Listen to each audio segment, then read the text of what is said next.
कैसे आप लोग बीपीएससी तैयारी करने वाले छात्रों के बीच सबसे ट्रेंडिंग क्वेश्चन जो आजकल है वो ये है कि मॉक टेस्ट में नंबर कैसे बढ़ाया जाए। कई सारे छात्र कई सारे मॉक को लगा रहे हैं, कुछ छात्र एक ही मॉक को लगा रहे हैं लेकिन वो भी कंटिन्यू नहीं किए। कारण जानते हैं क्यों? क्योंकि उनका नंबर नहीं उठ रहा है। 40 number, 50 number, 60 number, 70 number, 80 number. अब ये नंबर को इंक्रीज करना उनके लिए टेढ़ा खीर साबित हो रहा है, क्योंकि नंबर चाहते हुए भी इंक्रीज नहीं हो रहा है। तो आज का वीडियो आपको डेडिकेटेड है। अगर आपका नंबर 50 भी आ रहा है, 40 भी आ रहा है, 60 भी आ रहा है, जरूरत नहीं है टेंशन लेने का। टेंशन को दूर भगाने का काम ही हम लोग का होता है। आप बस सटीक तरीके से वो रणनीति पर चलें जिस पर हम लोग काम करते हैं, क्योंकि यह एक बच्चा या एक टीचर की बात नहीं है। सामूहिक रूप से जब हम लोग बैठते हैं और चर्चा करते हैं कि क्या होना चाहिए, तो उसका स्पष्ट विश्लेषण जो निकल कर सामने आता है वही मैं आपके सामने रख रहा हूँ। बहुत गुड़ बात करने जा रहा हूँ इस वीडियो के माध्यम से, ताकि आपका मॉक अच्छा जाए, और अच्छा नहीं जाए तो कम से कम रिजल्ट तो आ ही जाए, क्योंकि रिजल्ट लाना जरूरी है। ये जरूरी नहीं है कि मॉक में आप टॉप ही कर जाए तो आपका पीटी रिजल्ट हो जाए। कई सारे ऐसे छात्र हैं जो टॉप लाते हुए भी पीटी रिजल्ट नहीं ले आ पाते हैं। कारण कई सारे, उस पर नहीं पड़ेंगे। लेकिन आज हमारा वीडियो है जो बहुत पॉजिटिव सेंस के साथ में बना रहा हूँ। शुरू से लेकर अंत तक बने रहिएगा, और चैनल पर नए हैं तो लाइक करेंगे और सब्सक्राइब जरूर करेंगे, ठीक है? तो चलिए आगे बढ़ते हैं। बड़ा बात यह है कि आपको इस विश्लेषण को जानने से पहले ये समझना होगा कि जो टेस्ट आप बना रहे हैं ना, जो टेस्ट आप दे रहे हैं, वो उस एग्जाम के ओरिएंटेड। चलिए, नाम तो मैंने बीपीएससी लिख दिया है, लेकिन बिहार का कोई सा भी एग्जाम हो, चाहे आप बिहार पुलिस का तैयारी कर रहे हो, दरोगा का तैयारी कर रहे हो, बीएसएससी का तैयारी कर रहे हो, फर्क नहीं पड़ता है। एसएससी का भी तैयारी कर रहे हो, फर्क नहीं पड़ता है। सारे के साथ एक ही कंसेप्ट निकल कर सामने आता है, वो ये है कि नंबर बूस्ट करने का तरीका अलग अलग नहीं होता है, एक ही होता है ना? तो सबसे पहली बात, जो आप टेस्ट दे रहे हैं वो एग्जाम पैटर्न के आधार पर, क्योंकि जब पैटर्न के आधार पर नहीं होगा तो आपका नंबर ऐसे भी नहीं आएगा। पहली बात समझ लीजिए। आजकल क्या हो रहा है ना, टेस्ट के नाम पर आपसे जो काम करवाया जा रहा है वो ये है कि हार्ड क्वेश्चन सेट किया जा रहा है। इतना हार्ड क्वेश्चन ताकि आप टेस्ट में कम नंबर लाएं और उनके कोर्स में एडमिशन ले। यही काम कमोबेश सभी लोग करने में लगे हुए हैं, या कुछ लोग नहीं कर रहे हैं। लेकिन इससे निकलने का एक तरीका है कि आप पैटर्न फॉलो करें। जैसे मैं अभी बात कर रहा हूँ बीपीएससी का, 67, 68, 69 3 एग्जाम आपका हो चुका है, जो एकदम लेटेस्ट पैटर्न है। अगर वो पैटर्न कोई टेस्ट सीरीज फॉलो कर रहा है तो बहुत अच्छी बात है। आजकल क्या हो रहा है कि पिछले बार 69 में क्वेश्चन का ट्रेंड बदला तो सारे लोग 150 क्वेश्चन में से 100 क्वेश्चन वैसे दे रहे हैं, तो फिर वो दिक्कत होगा, क्योंकि आप चाह के बिना मॉक में नंबर नहीं ला पाएंगे। तो ट्रेंड को फॉलो करें, ज्यादा बेहतर होगा। बाकी आप समझदार खुद हैं। इसके आगे की बात करता हूं जो जरूरी है। पहली बात, हमको ये समझना होगा कि टेस्ट हम देते क्यों हैं। टेस्ट क्यों देते हैं आप, क्या टेस्ट क्यों देते हैं? पहला सवाल। तो कई सारे लोग बोलेंगे सर टॉप करने के लिए, या कई सारे लोग बोलेंगे खुद को चेक करने के लिए। बड़ी बात यह है कि हम लोग को चेक करने के लिए टेस्ट देना चाहिए, टॉप करने के लिए नहीं। क्योंकि टॉप एक बार कर जाएंगे बड़ी बात नहीं है, दूसरी बार कर जाएंगे बड़ी बात नहीं है, लेकिन अगर तीसरी बार किए तो मोरल डाउन हो जाता है कि भैया तीसरी बार नहीं करेंगे तो स्थिति एकदम जस्ट उलट जाएगा, फिर आप फ्रस्ट्रेशन में चले जाइएगा। तो टॉप करने के लिए नहीं करिए। टॉप करना कोई बड़ी बात नहीं है, क्योंकि टेस्ट हो सकता है उस संस्थान का बच्चा दे रहा हो, उसको पता हो चीजें कैसे पैटर्न फॉलो किया जाता है, टीचर कैसे माइंडसेट के साथ क्वेश्चन सेट कर रहा है, कई सारी बातें हैं जो उसके साथ होता है। तो हो सकता है उसके आधार पर वो टॉप कर रहा हो, और हो सकता है वो सही में जानता हो, कई सारी स्थितियां हैं। लेकिन मेरा ये मानना है कि एक सामान्य स्टूडेंट टेस्ट टॉप करने के लिए नहीं देगा, बल्कि वो चेक करने के लिए देगा कि जो वो पढ़ रहा है, जो वो कर रहा है, जो जिसका अभी तक वो अभ्यास किया है, उसके अनुसार उसका नंबर आ रहा है या नहीं आ रहा है। और अगर नंबर नहीं आ रहा है तो कारण की तलाश करेगा, सिर्फ कारण की तलाश करेगा कि भैया नंबर क्यों कम आ रहा है। अब क्या हो रहा है टेस्ट में, तो आप समझिएगा आप क्या कर रहे हैं गलती। आप टेस्ट दे रहे हैं, आप आंसर मिला रहे हैं, नंबर कम आया, फुल फ्रस्ट्रेशन, रोए गाए घूमे फिरे, फ्रस्ट्रेशन दूसरे पर निकाले, ये क्रिया कर रहे हैं। लेकिन जो काम करना चाहिए वो नहीं कर रहे हैं। वो पहला काम मैं अभी शुरू करने जा रहा हूँ कि कैसे नंबर बूस्ट होगा, कैसे नंबर बढ़ेगा तो पहला काम जो होगा टेस्ट देने के बाद वो है एनालिसिस।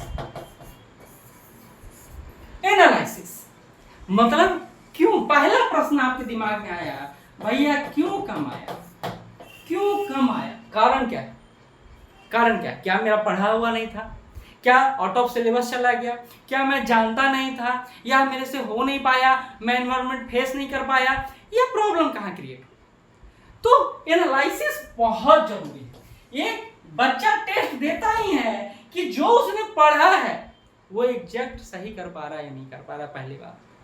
दूसरा, जहां वो गलती कर रहा है क्या उस एरिया को कवर किया है नहीं किया है, क्या कट ऑफ के आसपास नहीं आ रहा है तो उसके पीछे कहीं कोई रणनीति में तो प्रॉब्लम नहीं। तो एनालिसिस बहुत जरूरी है। टेस्ट देने के बाद, टेस्ट देता ही इंसान इसलिए क्या ताकि एनालिसिस कर सके। नंबर मायने नहीं रखता है, 30 40 50 60 नंबर मायने नहीं रखता है, ये सिर्फ एक संख्या है, ये सिर्फ एक संख्या है। मायने रखता है कि मॉक टेस्ट के बाद आपने एनालिसिस कितना किया है, कितने बेहतर तरीके से किया है, ताकि जो गलती यहाँ पर हुआ है वो गलती दोबारा ना हो सके। तो एनालिसिस बहुत जरूरी है। और हम लोग क्या करते हैं भैया, टीचर से बैठ के एनालिसिस करवाते हैं। भैया वीक पॉइंट स्ट्रॉन्ग पॉइंट आपको पता है, टीचर तो एक नॉर्मल वे बताएगा आपको ना, तो काम आपको करना है। पहला काम एनालिसिस। दूसरा काम देखिए, आज कोई भी एग्जाम है निगेटिव मार्किंग से अधूरा नहीं रहा है, और निगेटिव मार्किंग में प्राय आपका पकड़ होना चाहिए। मुझे याद है 69 का एग्जाम देके एक बच्चे आई और बोली सर 108 क्वेश्चन टैकल किए हैं, 108 क्वेश्चन में मेरा 92 नंबर आ रहा है। उसने क्या किया, मिनिमाइज कर दिया निगेटिव मार्किंग को, आने नहीं दिया। जो नहीं बनेगा नहीं बनाएगा भाई, निगेटिव मार्किंग को टैकल करने सीखना पड़ेगा। जहां नहीं टैकल करना जानिएगा ना, तो आप मॉक जितना लगा लीजिए और जितना क्वेश्चन सॉल्व कर लीजिए, ये 150 में 150 मार देंगे, लेकिन होने वाला कुछ नहीं। ढाक के 3 बार पहुंचिएगा वहीं पर। पिछले बार आया था 40, इस बार आ जाएगा 35, हो सकता है 45 आ जाए, लेकिन उससे ज्यादा बूस्ट नहीं करिएगा। अगर 60 आ रहा है तो 55 और 65 के बीच में झूलते रहिएगा। निगेटिव मार्किंग को टैकल करना आना चाहिए। यह कला है जो विद्वान लोगों के लिए नहीं है, सामान्य लोगों के लिए, आप जैसे छात्रों के लिए।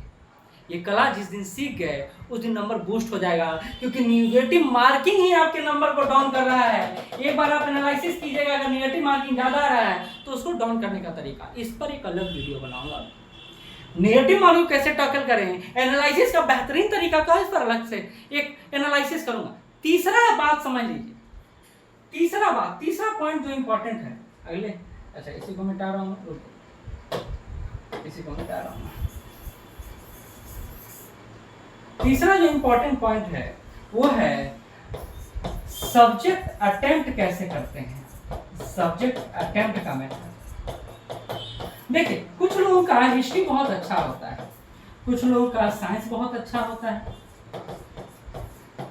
कुछ लोगों का हो सकता है करंट अफेयर बहुत अच्छा हो, कुछ लोगों का हो सकता है पॉलिटी अच्छा हो।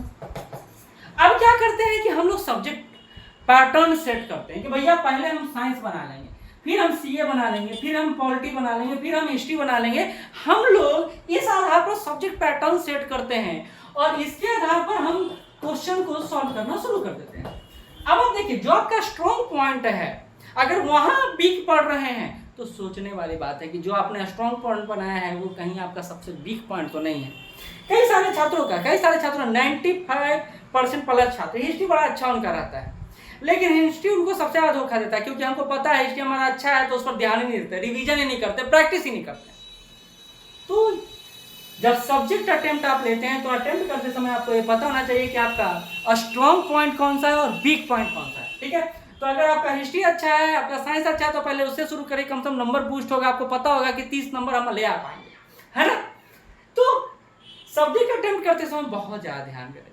और एक बात समझें कि अगर कट ऑफ 70% में आ रहा है, 60% में आ रहा है, और आप 4 सब्जेक्ट अटेम्प्ट करके इतना ला रहे हैं, 5 सब्जेक्ट अटेम्प्ट करके ला रहे हैं, तो ज्यादा नंबर ऑफ क्वेश्चन को क्यों रंगेगा, गोला क्यों भरिएगा।